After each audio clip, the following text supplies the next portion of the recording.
Welcome. We're very happy to have you all join us here for this discussion with Malcolm Harris. I wanted to thank you all for taking your time this evening to be with us and to learn more about Malcolm and his provocative new book about our town, Palo Alto. I'm excited to be here. My name is Adam Dawes. I am the publisher of Palo Alto Weekly and Palo Alto Online. I'm new to the company. I joined and took over as the CEO of Embarcadero Media about 6 months ago, and so this is my first big Palo Alto community event, so I'm super excited to be here and to help make this happen. It's our mission to bring these sorts of events to you that forwards our mission to inform and connect and promote discussion to build a healthier Palo Alto. So we hope you find that this is going to be an enriching conversation. So thank you to all the members that make this possible. And for all of you that are not members that are out there, we could dearly use your help. So one of the changes that's happened due to global internet and capitalism is it's been difficult for local news, and that's been true with us, even in what a wonderful community that we're in. So if you value the work that we do to bring the community together and to bring you information, please become a member. So now I wanted to introduce our panelists. So leading is Gennady Sheyner. He is our veteran Palo Alto reporter, loved by many. And he has been with us since 2008, and he covers City Hall of Palo Alto as well as regional politics, and has a special focus on housing and transportation. And of course, our guest of honor is Malcolm Harris, who's a freelance writer and the author of some very important books, Kids These Days, The Making of Millennials, and excuse the French, but Shit is Fucked Up and Bullshit, History Since the End of History.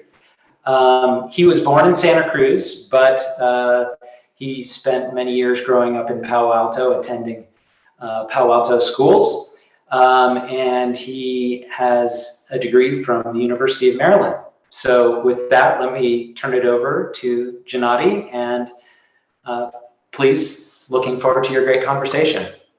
Great. Thank you, Adam. Don't know about Love by Many, but appreciate the comment. And just one last note, we are going to have time for Q&A. So anybody who has a question for Malcolm, please feel free to use the Q&A feature in Zoom. And I plan to chat with Malcolm for about 40 minutes or so, and then Adam will take your questions.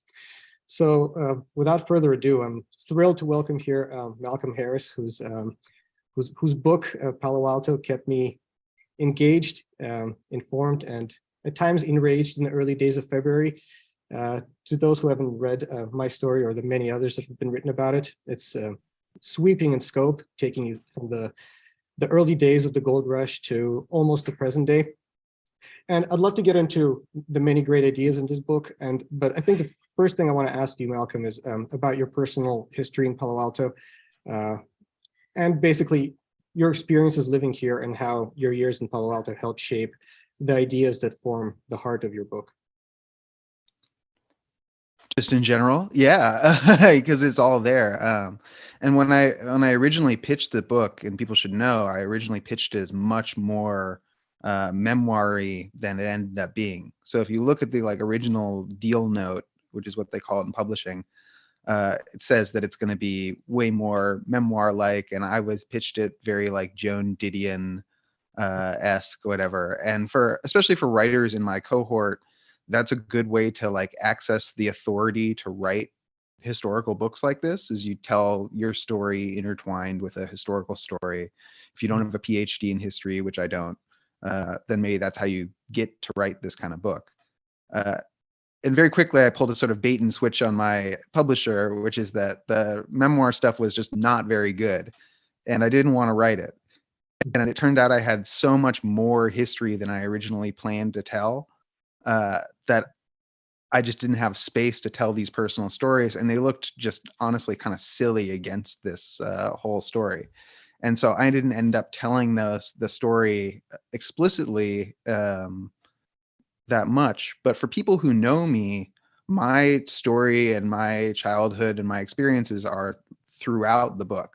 So I wrote a whole book about I wrote a whole section about SCORE tutoring centers, for example. And I worked at the SCORE tutoring center on Middlefield, that some people might know, that was the first SCORE tutoring center. And I don't say in the book that I worked there and that was me, but it's totally informing my experience and my knowledge about the place. And so there are all sorts of points in the book. My first job, I read a whole section about agriculture and the agricultural history of California and the truck farms. My first job was at the Mountain View Farmers Market, working for a truck farm on Sundays, unloading oranges. And so my personal history is really like knitted throughout the book at every point, and not just in this premise where I'm talking about my remembrance of the suicides, which start around when I'm in high school at Pali, and linking that to the history, the foundation of this place, which is really the premise for the book. That's what I talk about in the introduction and in the conclusion, which is the only place in the final text where I leave those personal stories are actually in the book. But when I was writing it, the scaffolding, right? The scaffolding of the text is all my personal experience. And when I pulled it out, maybe you can't see it, but people who know me or people who know Palo Alto even might be able to see it at some points in the book. Great. And yeah, and I did notice that it's a pretty light touch when it comes to your personal story. You see it in the beginning and you see it kind of in the end, but a lot of it is very much a history of this region seen through a Marxist lens.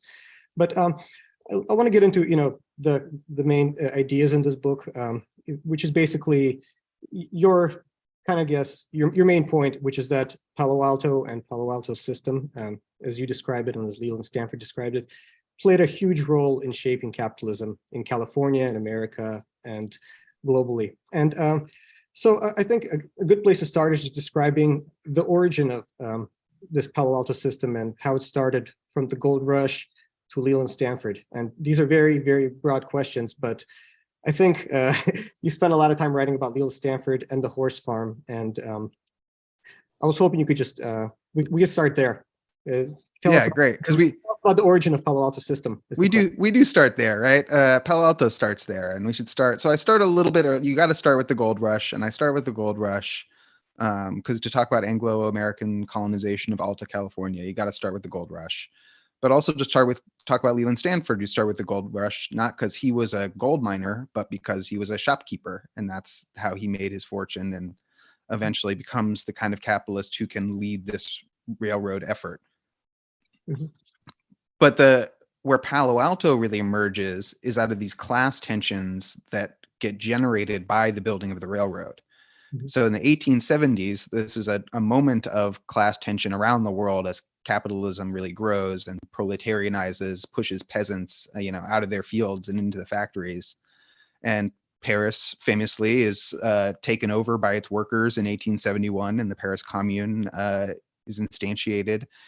And at the same time, in California, in Nob Hill, most of our viewers probably know where Nob Hill is, and many of them probably know that it stood for Nabob Hill in San Francisco because that's where the richest guys in town live, including Leland Stanford.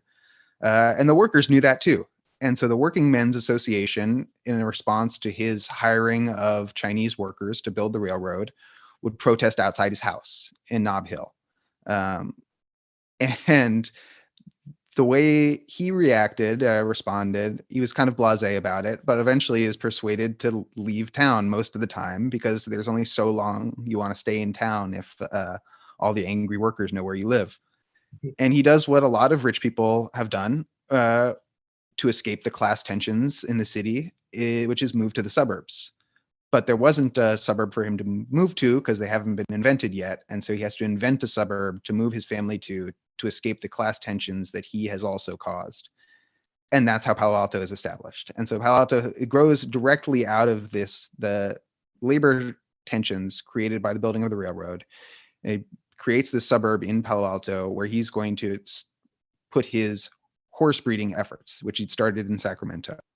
And Leland Stanford cares about horses more than he cares about probably anything in his life. Certainly more than the railroad, and certainly more than shopkeeping.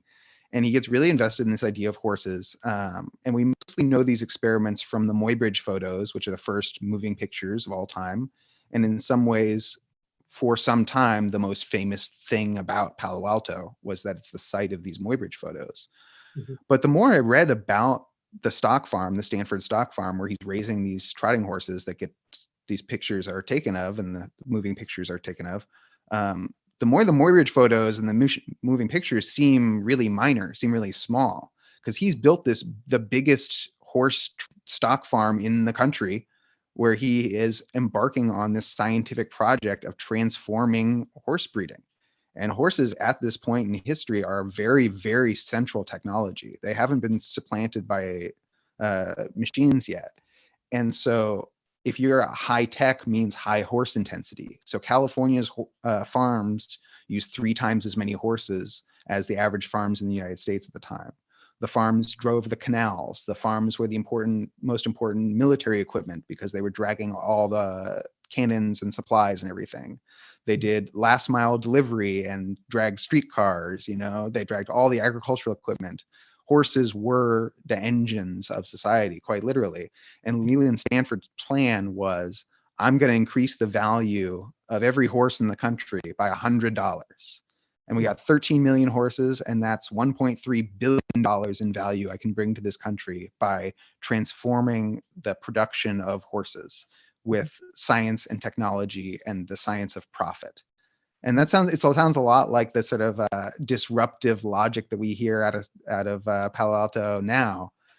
And this was really at the very beginning. And the way that he was going to do that was by shortening the production cycle of horses, by racing them as fast as they could, as young as they could. And the previous received knowledge in horse training for trotting horses, which were the horses that race while pulling stuff, was that you wait till they get a little bit older to race them as fast as possible. Because if you race them young, you're going to hurt them. You're going to spoil some good horses. They're going to break their leg or tear a ligament or whatever. And Leland Stanford and his trainer, Charles Marvin, are drawing inspiration from Germany, and specifically German early childhood education, which has started this kindergarten movement. And there's no kindergarten in America west of the Rockies yet at this point. But Leland Stanford builds a kindergarten track, and they call it a kindergarten track, taken from the Germans, where they race young horses. And this effort succeeds, and they call it the Palo Alto system, and they raise the fastest, youngest horses in the world. And everyone is sort of forced to admit that this science, technology, and profit guides even something as old as horse production to new levels. And pretty quickly, the horse gets supplanted, and the Palo Alto turns in from the Stanford stock farm into the Stanford University. And people forget about the Palo Alto system as a like set of terms, maybe. But the ethos, the impersonal drives of that Palo Alto system to go younger, faster, scale big, look for profit, still underlie so many practices of the area into the future. My question about that is, though, capitalism didn't originate by any means with Leland Stanford or Palo Alto. And you can go back to the Jungle and Oliver Twist to see kind of efforts elsewhere to kind of use methods to speed up production or get the cheapest labor possible, use tiny kids as chimney sweeps. So what was it about Leland Stanford's approach that made it unique, and about California's approach that in your mind distinguishes it from, say, Wall Street or the Chicago commodity market or any other kind of London, any other hubs of capitalism as we think of them? Well, it has very specific relationships to those other hubs. So it's not a question of, either or, they're really interrelated. But I want to take the question separately of what makes Palo Alto and California specific in terms of capitalist history, because that's a good question. And the answer really is that it's last. That California, if you think about the history of the 19th century and mid-19th century before the gold rush, California is the last corner of the world as far as the West is concerned. Colonization there is really, really thin. The Spanish hadn't been able to colonize it thoroughly. When Mexico takes control of the territory, they're really overextended in Alta California. It's not like they've got a mode of production that allows them to colonize it the same way that the Anglo-Americans are going to be able to. Russia's looking at it. The British have looked at it from the Northwest Territory. You still got 30,000 indigenous people who are the bulk of the population. It's the furthest place in the world as far as capital is concerned. And there's a lot of debate, you're right, about where and when capitalism starts. What century, is it Italy, is it India, is it British farms? But there's not much debate about when capitalism becomes a planetary system, right? And that's when the Pacific Rim on both the east and west side gets incorporated into capital. And that means the incorporation of California, Australia, Japan, and China. And this happens towards the end of the 19th century. And this does happen with Leland Stanford, right? Leland Stanford, even though he put in one spike on the railroad famously, right? He didn't build the railroad per se, but in an important way he did, right? He fronts the capitalist project that is the railroad, even if he only gets put in front because he's the least clever of these four guys, and they realize that they were probably going to get in trouble for all the schemes they were doing, and they should put Leland in front. But he does really lead this effort still to tie California into the United States through this railroad. And in doing so, he fastens this final link that establishes planetary capitalism and this era. For the first time, right? For the first time in world history, that world history becomes this unitary phenomenon, right? That the whole world is under one system of production and circulation. Now, that was really lucky for me in terms of bookending this project, right? I get to say it's a history of California capitalism in the world. And it really is, because it becomes this start to an era that we're still living in now. But I also wrote this book at a time when American historians were reconsidering the timeline of American history and really looking at the 1870s as a new sort of starting point for a different era of America, right? And we talk about that mostly in terms of Reconstruction, or you talk about that in terms of globally, in terms of imperialism. But California doesn't get brought into that story nearly enough. But California is like a key part of that 1870s story, right?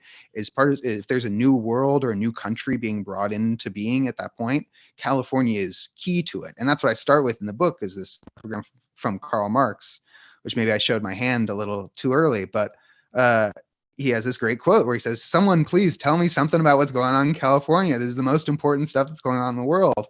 And we don't think about it as a 19th century phenomenon that like Karl Marx would be interested in California, but he was thoroughly, and he should be. And we need to see it the same way that he saw it in some ways. So it was exceptional, and they knew it was from the very beginning. Yeah, and my main reason for the question is because the title of the book, coupled with the subtitle, makes it seem to someone who hasn't read it that Palo Alto is kind of where capitalists started. And I know that's not what you're saying. It's kind of like Leland Stanford took a concept that was out there and scaled it up, to use local parlance. But, and this may seem like I'm splitting hairs, but it does seem like when you talk about Palo Alto, you do conflate the city of Palo Alto, the 68,000 of people who are here, with what's happening at Stanford University, which is adjacent to Palo Alto, but has its own governing structure, and what's happening around broader Silicon Valley. I mean, you have chapters about Uber, about Lyft, about, Google buses and things like that. Is it fair to say that when you say Palo Alto, you don't just mean the actual city, but its ideas and the system and kind of a broader area? Or to rephrase the question, what do you mean by Palo Alto? Yeah, no, I think you have it. I mean, clearly I'm not just talking about, this isn't just the biography of a town, right? And if that was what it was, I would say a biography of a town. But it's a history of California capitalism in the world. And again, not the history, right? Palo Alto is obviously not the history of California. It's not, most of the California history that we read, in fact, histories of this type that have been written about California, a lot of them about Southern California, to the degree that some people think of the Bay as like a historical adjunct to Southern California, as opposed to the other way around, which is a lot closer to how it elapses. So it's not the history of capitalism. Obviously, the history of capitalism is much older than the settlement of the west coast of the United States by Anglo-Americans, way older. By the time they got there, they're already capitalists. Mhm. And that's a big part of the book, is that capitalism hits California like it doesn't hit anywhere else in the world, because it is so formed by the time it gets there. And the place that they're hitting is so underdeveloped in the terms that capitalism is concerned with, that it treats it as a blank slate, or wipes life is there off the map as much as it can, and then treats it as a blank slate. Mhm. And it's obviously not, a history of the world in the entire world history. That's a lot there. California history and Anglo-American California history is a relatively short amount of time, right? We're talking about 160 years, less than 160 years since Palo Alto's founding, which is really what allows me to do this project, right? If it was about Boston, I couldn't have written it even in 700 pages. So no, I don't want people to get me wrong and think that this is even the history of Palo Alto itself as a town. There are whole histories of Palo Alto that have been written in other books that I don't even take on, that I just leave to other parts. So it's not comprehensive in that way. Yeah, so I mean, the reason I asked the question is because there were parts when you ascribe certain opinions to Palo Alto where, as someone who covers the actual town of Palo Alto, it kind of made me feel a bit uncomfortable. And I think the biggest reason is the student suicides, which I know is one of the themes that you talk about as an impetus for you writing the book. And some of the most powerful passages in the book are about that. The two clusters that happened in 2009 and 2014 that you were there for. And there is one line in your book where you say, when you refer to the CDC report that kind of explored some of the possible reasons for suicide, which is obviously hugely complex topic. And you basically said, with no smoking gun in the report, local leaders could adopt the same line Steve Jobs did with regards to Foxconn suicides. It's sad, but sometimes people kill themselves. And just having covered, those clusters, I could tell you, I haven't seen a single person in the town of Palo Alto kind of shrug off these suicides. It was an extremely painful and difficult conversation. Although I do agree with you, the CDC report was not particularly satisfying, largely because it's such a complex topic and it's kind of hard to develop motivations. So I do think there are times when you conflate kind of broader Silicon Valley views about labor and capitalism and with how the city reacted to this particular episode. And having been here, I do want to ask you about the community's reaction, because you seem to be kind of critical of it. Oh, yeah. I'm not satisfied. So can you talk about basically what you think the community should have done? And I have a second question about this topic before I go elsewhere, but you do kind of create a link using the railroads as a kind of a device. It's sort of like a logical progression from a symbol of capitalism in Leland Stanford to a mechanism by which students, took their own lives. And, and there's sort of an implication that there might be a causal link between the two. I wasn't sure if it's just a correlation you're building or if you think capitalism actually contributed to these two clusters. So I was just hoping you could address kind of these two questions, basically. Yeah, I mean, I was there. So if people think like that I'm talking from some foreign perspective on the suicides, these were my classmates and my siblings' classmates.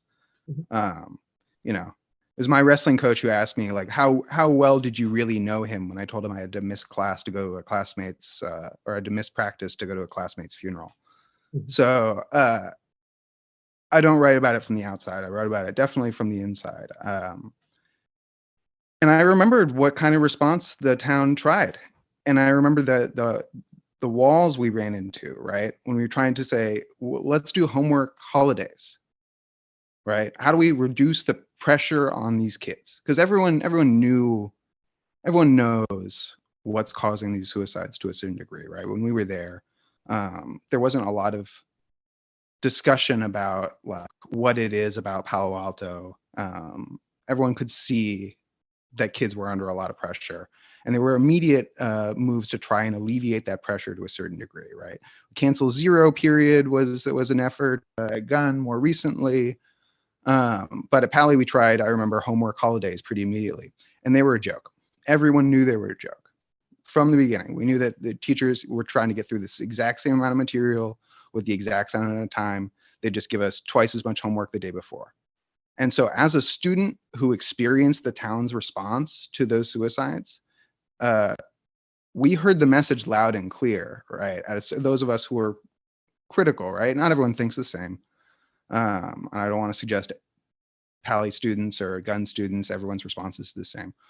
From my perspective, what I understood from the town's reaction was there are structural issues here that the town is not prepared to address. And I wrote an op-ed for the Campanile. I remember the school paper saying we need to limit how many APs every student could take. That the unlimited amount of advanced placement classes and creates an arms race between students to complete full years of college before they graduate from high school. And that the only way to cap that was to prevent people from taking so many AP classes. And I got pilloried, everyone dragging me up and down the school. I never got so much crap for anything I wrote as that. At the same time that the school was supposed to be addressing these problems. So yeah, people can disagree with my perspective or feel like they saw something different or felt something different. But I'm not ultimately, I guess, concerned with people's feelings about what happened so much as what happened and its role in history, because that pressure doesn't come from nowhere, right? There's a reason Palo Alto schools are different. And I try to talk about that from this beginning of the stock farm, right? And Stanford students still call it the farm. And so I think interrogating those histories for me was the best way to come to an understanding of those events. And yeah, like I use the trains as a device, but so did the parents. I thought it was interesting that if you read the CDC report, you look at the history of the CDC report, they didn't want to talk about the trains.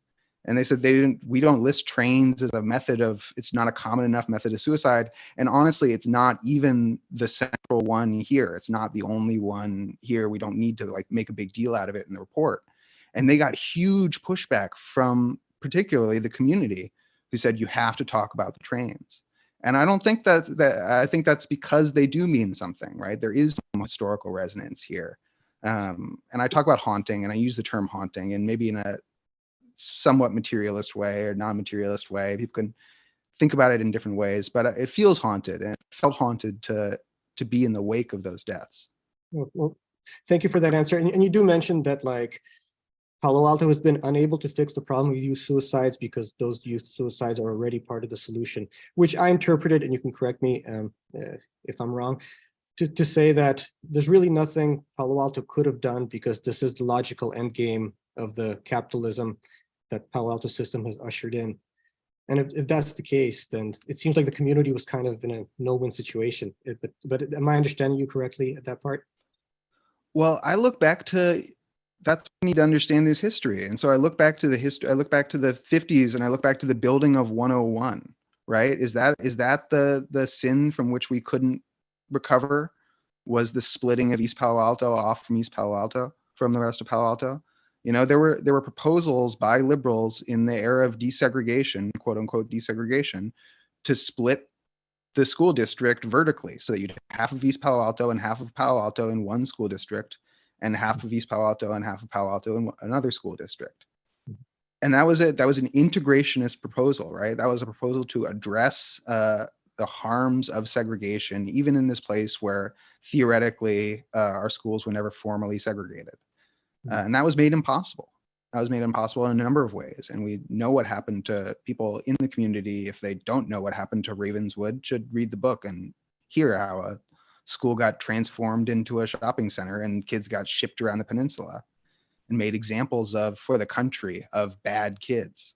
So I don't think these choices were inevitable, but they were made, right? And we need to understand them and the results of them. Thank you.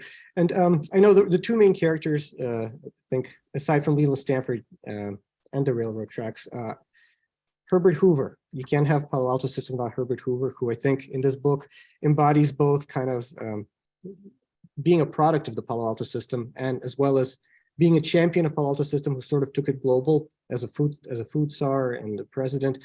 I was hoping you could talk a little about Herbert Hoover and how he took Palo Alto system and spread it around the world and what effect it's having to this day. I actually thought about him when Silicon Valley Bank got bailed out. Oh yeah. We're still at Oh it. man.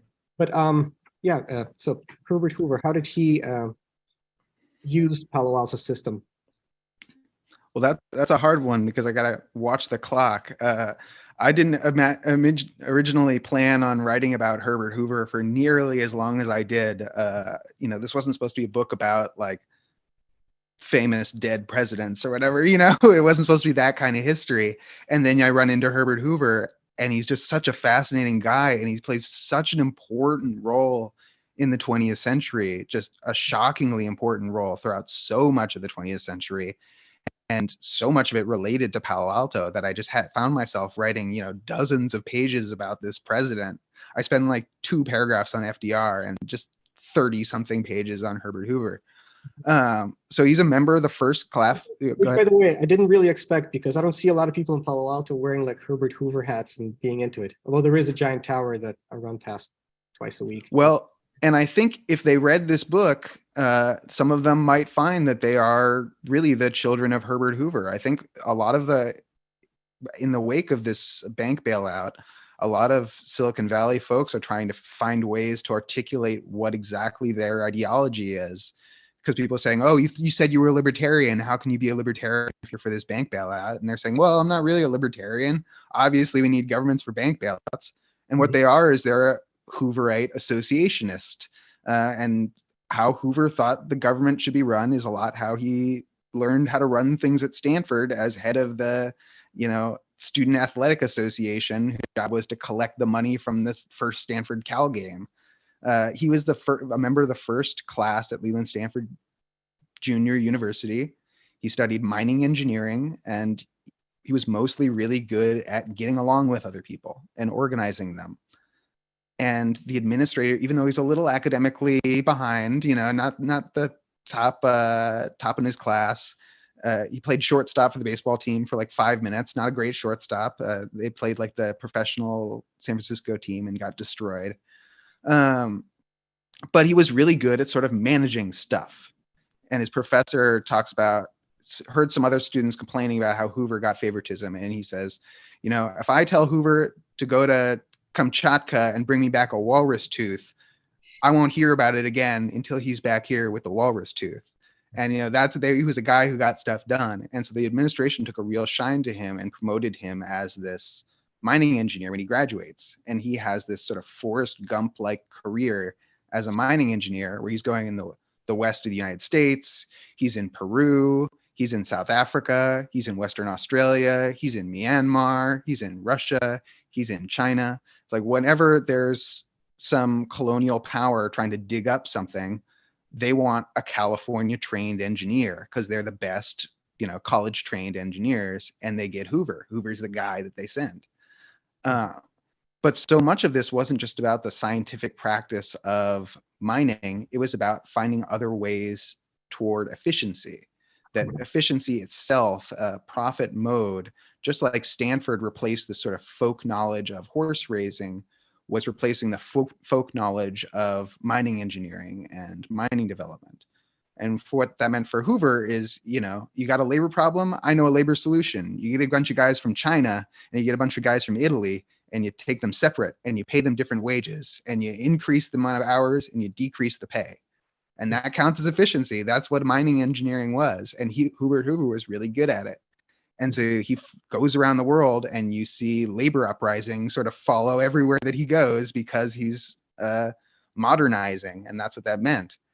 And so he ends up spreading these ideas from California and labor practices in particular all around the world, as well as the rational, scientific approaches to mining. And then he also ends up running into all these anti-colonial uprisings that start. And so he's in China during the Boxer Rebellion and has to take cover when there's huge anti-colonial uprising. He narrowly avoids the Bolshevik Revolution, and the Romanov royal that he's been working on a copper mine with gets sent off to Shanghai, where he has to be a security guard for a dog racetrack. He has this totally insane life and he ends up in London as a financier because he finds that there's a lot more money trading paper on these mines, basically, than spending your time in Australia where there aren't any girls and it's really hot. And so that's where he finds himself, as this mining financier, when World War I breaks out, and he elevates himself again into this global figuring things out guy. And he comes back to the United States, where again, he hasn't lived basically at all in the United States since he was at Stanford. Comes back in 1920 and says, make me president. I should be president. And I'll take either party, Republicans or Democrats, either whoever wants to make me president, I'll be that party. And that's how he ends up in the Commerce Department and then ultimately in the White House. And I could go on and on and on, because so much of his story takes place after World War II. You know, conventionally the story ends with his loss to Roosevelt in 1932, but it keeps going. So if you want to know about Herbert Hoover, this is the book for you, let me tell you. I didn't think I wanted to know about Herbert Hoover, but I was amazed to learn the influence he had on everything from like local control and zoning to America's housing policy. And I think a lot of people who airplanes, radios, canned food. Yeah, he's for someone who's considered a mediocre president, his global influence has been nothing short of phenomenal. Is something one of my takeaways from this book. I want to be mindful of the time as well, and it's almost time for audience questions. And I have like 1,000 other questions to ask, so I'm going to try to limit myself to one or two. But I think we did talk about Leland Stanford and horses, and of course, the major relevance of that is that the same philosophy that was applied to horses was later applied to students and to workers in Silicon Valley. And I think one of the dark chapters that Silicon Valley is still reckoning with is kind of this legacy of, eugenics and bionomics that kind of was huge in Stanford, kind of in the 20th century. And I know Palo Alto kind of wrestled with that in 2017 when it renamed its middle schools, Jordan and Terman. But you still have figures like Cubberley, whose name graces the community center about which this morning the council and the school board discussed, and people like William Shockley, who's still kind of thought of as in generally positive term. Can you talk about how the Palo Alto system contributed to these trends, the kind of the racist elements that we've seen kind of over the history of Palo Alto capitalism? Yeah, I mean, from the David Starr Jordan's takeover of the university, which happens with the death of Jane Lathrop Stanford, which maybe people know a little bit about. You can read more about. That's the true crime elements of the story in the book. Possibly murdered. Wouldn't put it past him. Let me put it that way. I think that's the position my book takes, is wouldn't put it past him. But David Starr Jordan is a leading eugenicist in the world, right? And when he takes over Stanford, that's what he gears the school towards, is eugenics, and not just the study of eugenics, but the practice of eugenics. And one of the people he brings in, he's from Indiana University, and one of the people he brings in from Indiana, in addition to Cubberley, I believe also comes from Indiana. And he brings in Lewis Terman. And Lewis Terman is pretty famous. If people, a lot of people from Palo Alto probably know the name Lewis Terman. And he's the one who adapts the IQ test from the French model to the Stanford Binet IQ test that we still know now. And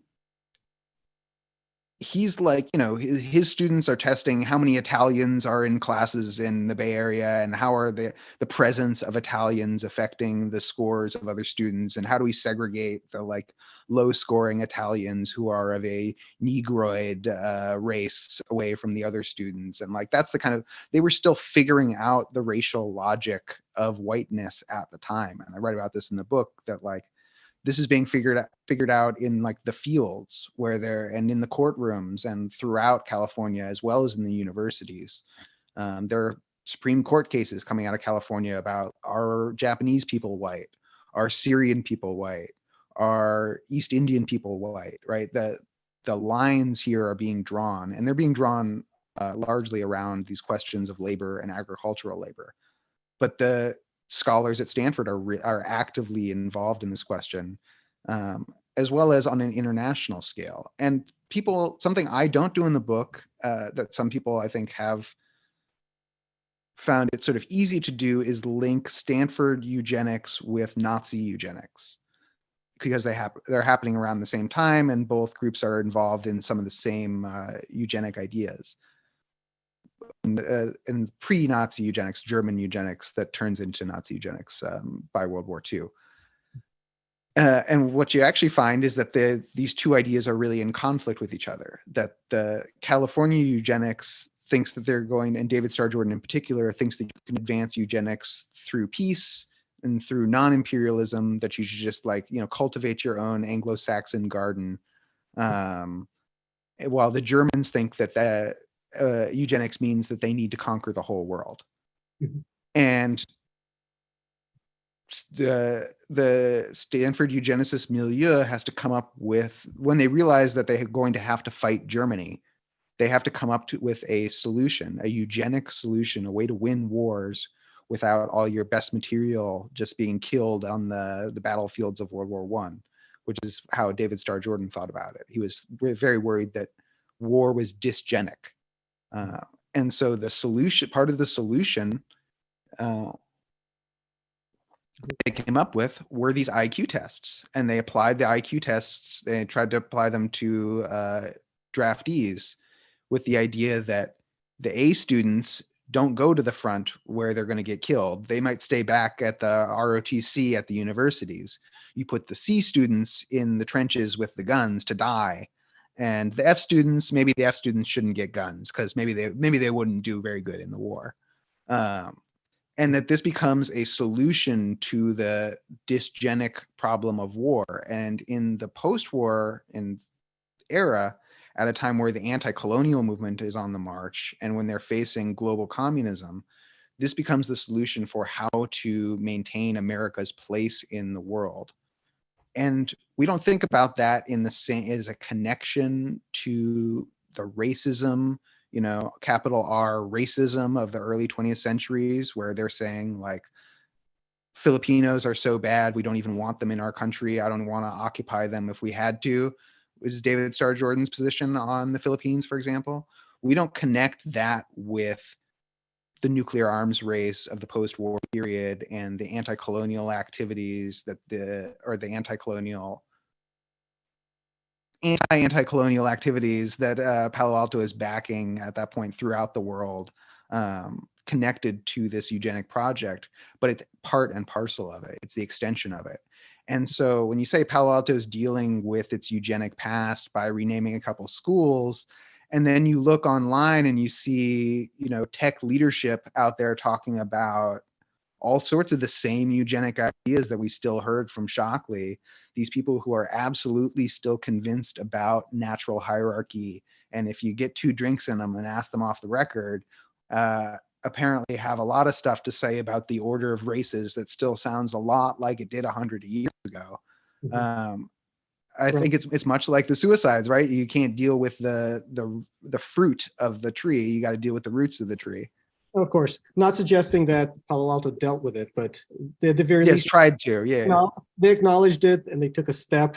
And no one's going to argue with the idea that they have a lot more. They have a long way to go, especially on housing and many other issues where inequality persists. Well, I think we're past our time to chat. I just want to ask. Sorry, I have so many questions, but the last thing I ask, I'm a little bummed that the book came out before the crypto crash, before SBF. Before Silicon Valley Bank. I assume you would have a chapter, that at least mentioned those things. If your deadline was tomorrow, is there anything you could say about how your views about the evolution of capitalism and Palo Alto's role in it relates to those recent events, the bailout of Silicon Valley Bank and AI and crypto? Honestly, I don't think I would talk about any of those at all. And I had a chance to add crypto. I had plenty of time to talk about crypto, and it was obviously Mm-hmm. It offered itself as an ending to the book way before I finished it. I think I turned my manuscript in November of 2021. So it was and I knew crypto was nonsense from the beginning. I'm on the record Mm-hmm. calling it out.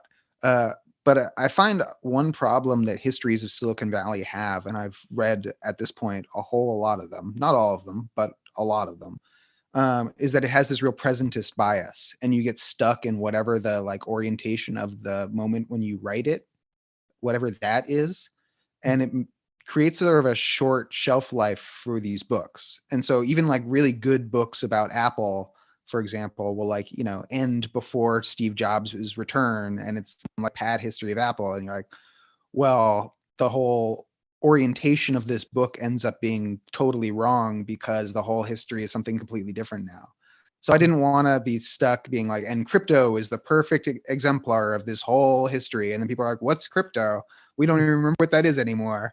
If I had to add one thing since I read this, it's that Joe Lonsdale is behind a foundation that's funding propositions to ban homelessness and to attack like 10 cities throughout the country. Because I talk about, you know, Silicon Valley money that was behind Proposition Q in San Francisco, for example. Yeah, I think you talked about Mike Moritz and Sequoia Capital. Yeah, Mike Moritz. And so we knew that there's some activity, but now this is a pretty recent revelation that there's this whole infrastructure, and that the Silicon Valley guys and people who are really, you know, key figures in this PayPal mafia or whatever are out there attacking this as a political issue strategically throughout the country, attacking homeless people in this way. Like that's what I would add, right? Because that, I think that's in terms of the historical stuff that I'm talking about and looking into the future. That's what I would talk about. And it does seem kind of the epitome of the two classic streams kind of in opposition in a very uneven fight. Well, I'll ask one more question before I hand it over to Adam and I see we have a couple of Q&As. The conclusion of your book offers like a very ambitious solution to probably not a full solution, but a good first step, which is Stanford relinquishing land to the Ohlone people who occupied it before Stanford existed. You acknowledge that that's unlikely to happen because Stanford's probably not going to do that, and court's probably going to allow that to happen.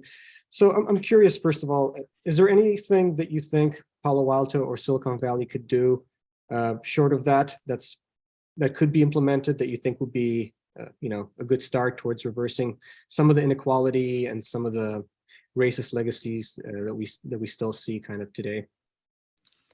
Yeah, I mean, so I was with the Muwekma Ohlone delegation on Capitol Hill last week, lobbying Congress to restore their recognition that was mistakenly taken away.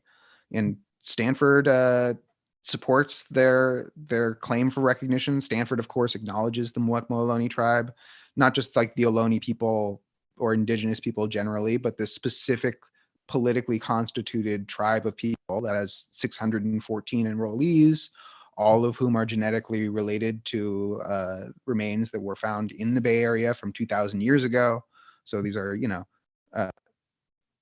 people who have direct claim to this land, right, and are politically constituted as an organization that is recognized by not just Stanford, but other universities in the area, Berkeley, and their anthropology programs, et cetera, county Democratic parties, et cetera.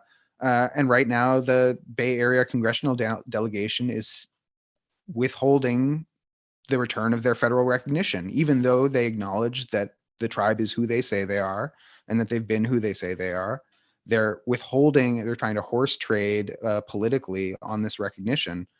And that's something that the people of Palo Alto are influential enough to change, right? They can call Zoe Lofgren's office and say, why are you withholding recognition from the Muwekma? And they should, you know, they should call their congressperson and say, this is something that matters to us. This isn't just a historical curiosity.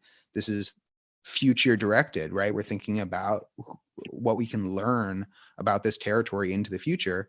And then it becomes, how do we ensure that these 614 people and the children that they have in the future have a way to live on their ancestral land, right? If we're talking about people who have survived hundreds of years of some of the worst genocidal campaigns of the modern era, and what's going to finally remove them from their ancestral land is gentrification, is housing costs. And it's housing costs driven by Stanford, driven by Palo Alto, and driven by the tech industry.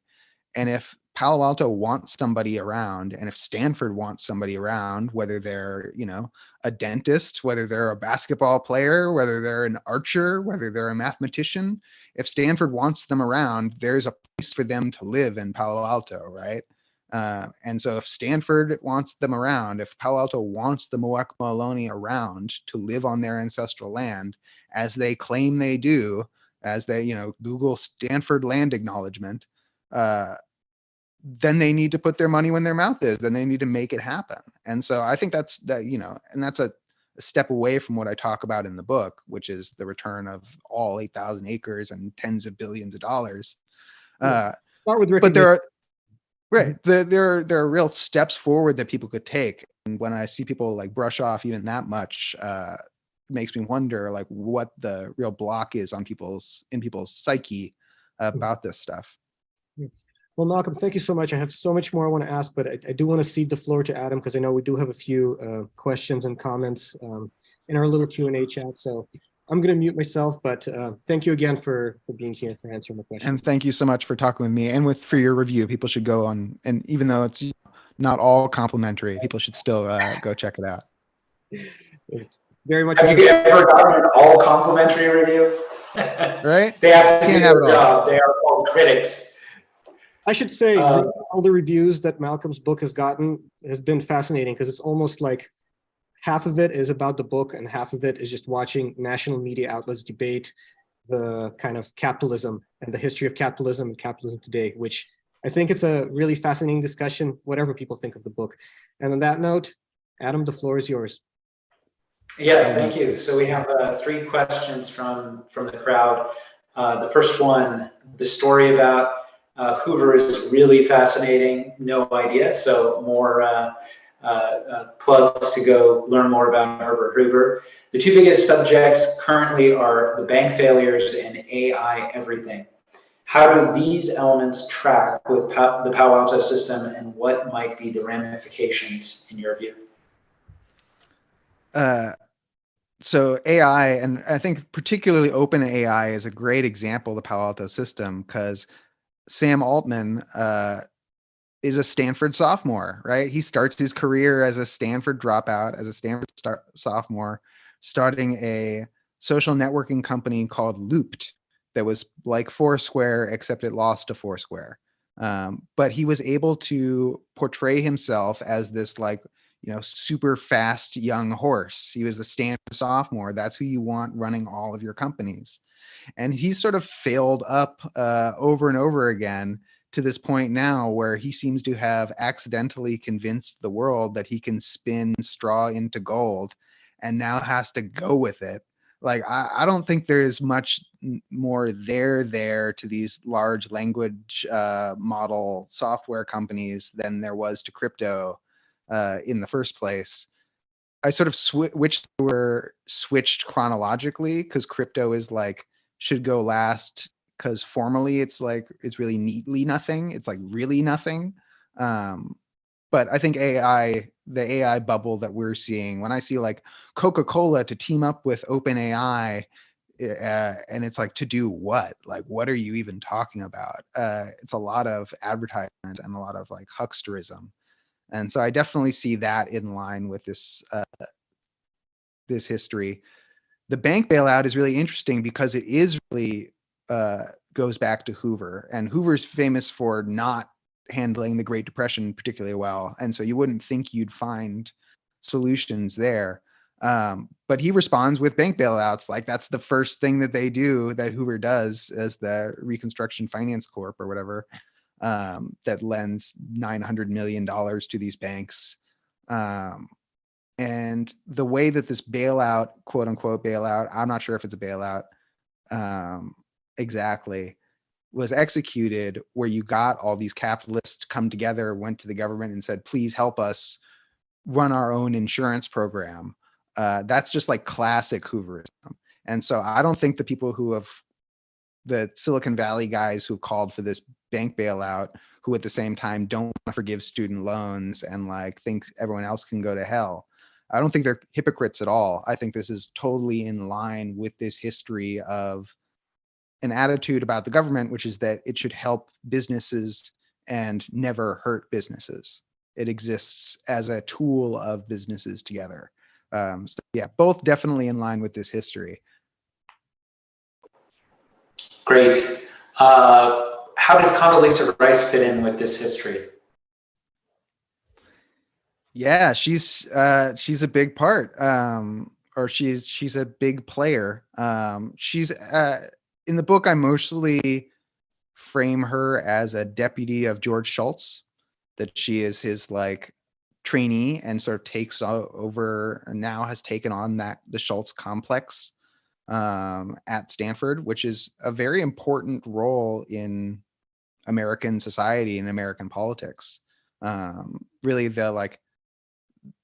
the smoky back room where Reagan and George W. Bush get made president is like in Palo Alto, and it's very clear. The history is really clear about that, and so she's an important figure still, I think, in that complex. What role she's playing day to day at this point, I don't know. I know that like when we were protesting the Iraq War in downtown Palo Alto, we should have been marching on to Stanford instead of away from Stanford now. I'll tell you that much. Next one I think is more of a comment, but I graduated from Palo in the 60s. My two children graduated from Palo in the 80s. We all have memories of classmates dying by suicide. What was different from the more recent suicides is that in our memories, everyone did their best not to talk about it, to keep it as secret as possible. It has always been about the stress for students in the very competitive environment. So I'm not sure there's a question there. I don't know if you have a reaction. I mean, one of the things that the CDC report was really good for was validating people's understanding that what was going on in Palo Alto was abnormal, that there were more kids killing themselves here. Because, you know, everyone it felt like that there at the time. But at the same time, that was where you live, right? It's the water that you swim in. So how do you know it's abnormal? And so the CDC report really did validate people's understanding that this was a place where abnormal things were happening. However, since then, we've seen the national rate for youth suicide come to match what was the Palo Alto rate at the time I was growing up. So these things are embedded within history. I don't know what the rates would look like in the 60s and 80s. I don't think they were the same as the 2000s. I don't know if Palo Alto was exceptional in terms of suicides at the time. So I don't want to comment on data that I don't have, but these trends are definitely embedded in history. Okay, I think we're at basically the top of the hour, so let me just ask one last question before we close. How does water factor into your history? Palo Alto gets Hetch Hetchy water along with San Francisco. Seems like a big government project, not a traditional capitalist enterprise. Aha. Would you be, and see Jenny's laughing because he knows the answer, which is Herbert Hoover. How do you think all the water got to California? And again, it was Herbert Hoover sitting around with a bunch of capitalists, and the water situation in California and the Colorado River Pact that Hoover oversees to California's great advantage is now causing serious problems. And it's another one that goes straight back to this Hoover associative model of governance. So if you think water is not capitalist, you should talk to some farmers, talk to some electricity companies. You know, distribution of water in the West has been capitalist to the beginning. And I talk about it a little in the book, but there are books that talk about it even more than I do. Especially about well, great. Well, great. Well, we are at time, and I just wanted to thank you, Malcolm, for your time and treating the community to discussion of your book and how our city fits into the 19th, 20th, and 21st century. And Gennady, thank you so much for leading the discussion. This forum will be available on our YouTube channel, so if you missed it or want to come back to it or share it, please do. And once again, thank you to all of our members for helping support us and this kind of event. And for those of you that aren't members, please consider joining us. Thank you and good night. Thank you, Thank you all Malcolm. for having me. Thank you, all our viewers.